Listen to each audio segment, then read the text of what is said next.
आइए सुनते हैं करवा चौथ की पौराणिक कहानी। बहुत समय पहले की बात है। एक साहूकार के 7 बेटे और उसकी एक बेटी करवा थी। सभी सातों भाई अपनी बहन से बहुत प्यार करते थे, यहाँ तक कि वे सबसे पहले उसे खाना खिलाते और बाद में स्वयं खाते थे।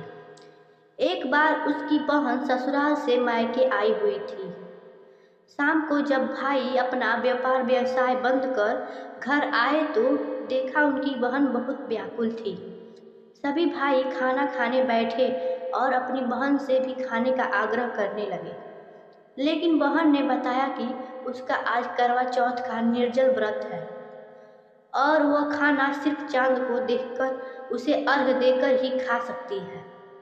क्योंकि चंद्रमा अभी तक नहीं निकला था, इसलिए वह भूख प्यास से व्याकुल हो उठी थी। सबसे छोटे भाई को अपनी बहन की हालत देखी नहीं गई और वह दूर पीपल के पेड़ पर एक दीपक जलाकर चलनी की ओट में रख देता है। दूर से देखने पर वह ऐसा प्रतीत होता है कि जैसे चतुर्थी का चांद उदित हो रहा हो। इसके बाद भाई अपनी बहन को बताता है कि चांद निकल आया है, तुम उसे अर्घ देने के बाद भोजन कर सकती हो। बहन खुशी के मारे सीढ़ियों पर चढ़कर चांद को देखती है, उसे अर्घ देकर खाना खाने बैठ जाती है। वह पहला टुकड़ा मुंह में डालती है तो उसे छींक आ जाती है, दूसरा टुकड़ा डालती है तो उसे बाल निकलता है और जैसे ही तीसरा टुकड़ा मुंह में डालने की कोशिश करती है तो उसके पति की मृत्यु का समाचार उसे मिलता है। वह बौखला जाती है। उसकी भाभी उसे सच्चाई से अवगत कराती है कि उसके साथ ऐसा क्यों हुआ है। वह कहती है कि करवा चौथ का व्रत गलत तरीके से टूटने के कारण देवता उससे नाराज हो गए हैं और उन्होंने ऐसा किया है। सच्चाई जानने के बाद करवा निश्चित करती है कि वह अपने पति का अंतिम संस्कार नहीं होने देगी और अपने सतीत्व से उन्हें पुनर्जीवित दिलाकर रहेगी। वह पूरे 1 साल तक अपने पति के शव के पास बैठी रहती है, उसकी देखभाल करती है। उसके ऊपर उगने वाली सुईनुमा घास को वह एकत्रित करती जाती है। 1 साल बाद फिर करवा चौथ का दिन आता है। उसकी सभी भाभियाँ करवा चौथ का व्रत रखती हैं।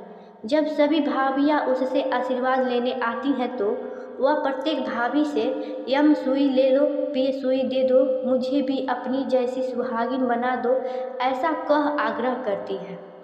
लेकिन हर बार भाभी उसे अगली भाभी से आग्रह करने को कह चली जाती है। इस प्रकार जब 6ठे नंबर की भाभी आती है तो करवा उससे भी यही बात दोहराती है।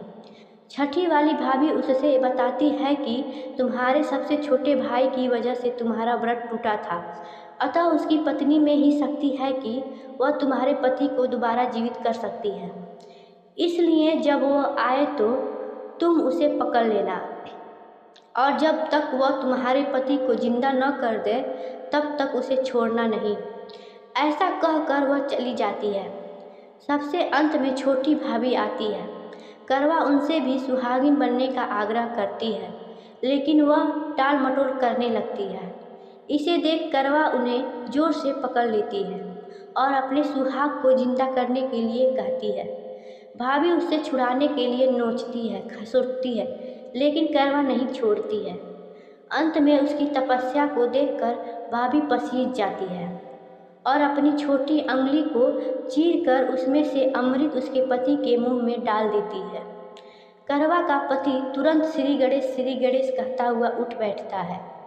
इस प्रकार प्रभु कृपा से उसकी छोटी भाभी के माध्यम से करवा को अपना सुहाग वापस मिल जाता है। हे श्री गणेश, हे माँ गौरी, जिस प्रकार करवा को चिर सुहागिन का वरदान आपसे मिला है वैसे ही सब सुहागिनों को मिले। धन्यवाद। Like and subscribe.